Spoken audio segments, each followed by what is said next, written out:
tasteless, odorless, and invisible, but the effects are obvious. High fluoride levels in water cause teeth discoloration and, in extreme cases, bone decay.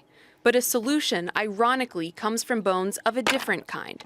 Specialists working for a nonprofit humanitarian organization in southeast Ethiopia have figured out a way to absorb fluoride in water by using cow skeletons. The idea is that water containing high fluoride levels sticks to the animal bones when put through a filter instead of harming human bones. The process to make the bone char takes weeks. We're inside the furnace, and as you can imagine, it smells awful in here. It smells like death. They just lit the flame, and these bones will essentially be baking at temperatures of 350 degrees Celsius for at least 10 days until these bones are whittled down into bone char. The char is then ground, sifted, and washed. If fluoride levels are too high, a more expensive chemical alternative is provided. Half of the battle with this program has been convincing communities that it's safe to drink water filtered by bones. When we take this product to the local community, we were facing challenges. They asked if this was a Muslim or Christian slaughterhouse. We finally convinced them that this was only from cattle. The char is then brought to rural communities to be added to water supplies. The Rift Valley has an unusually high level of fluoride because the volcanic rock naturally produces the chemical. The World Health Organization recommends fluoride levels to be around 1.5 milligrams per liter. In this village, the level is 9. The excess levels of fluoride causes a chronic condition called fluorosis. 67-year-old Fitala Fayesa suffers from it, as do most of his 9 children. I feel back pain and joint pain. I can't sit down or stand up properly. I also feel pain all over my body.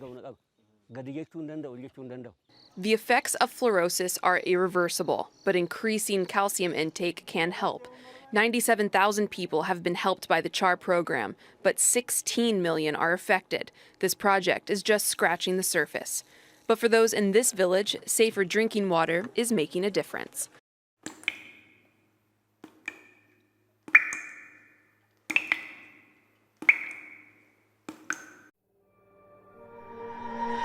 Water. It's life's most basic need. But there's a water crisis in our world right now. Seriously, a crisis. Nearly 1 billion people live without clean drinking water. It's happening all over the world, especially in developing areas of sub-Saharan Africa, Southeast Asia, and Latin America. It's a water crisis because it starts with water. But water affects everything. Education, health, poverty, and especially women and children. Let's look at a family caught in the water crisis. It's likely they live on less than $1 a day. When they're thirsty, they can't just turn on the faucet for a nice cold glass of water. They don't have a faucet. Instead, the women and children go off to collect water. Many walk up to 3 hours a day to the nearest swamp, pond, or river to gather water that's been sitting out in the open, exposed to all kinds of germs. Time spent gathering water is time they can't spend learning to read, write, earn an income, or take care of their family. Some women in sub-Saharan Africa spend more time collecting water than any other activity they do in the day. And the walk isn't just hard, it's dangerous. The women are alone and burdened with 40 pounds of water. Many get hurt. Sometimes they're even attacked. When they make it home, the little water they've collected isn't clean. Some families know their water is contaminated with germs that cause diarrhea, dehydration, even death. But what choice do they have? Kids, especially babies, are affected most by these germs. About every 19 seconds, a mother loses one of her children to a water-related illness. And each day, almost 1 billion people are living this way. Until they get a little help.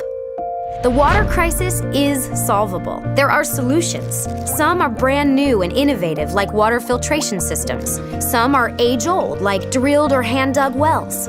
These solutions bring clean water much closer to the people who need it. A safe water project near a village restores hours each day to a person's life. This time, it's opportunity. It's freedom to go to school and get an education, to work or start a business, to raise a family. Africa alone could save 40 billion hours each year. That's the entire annual workforce of France. Clean water means less disease.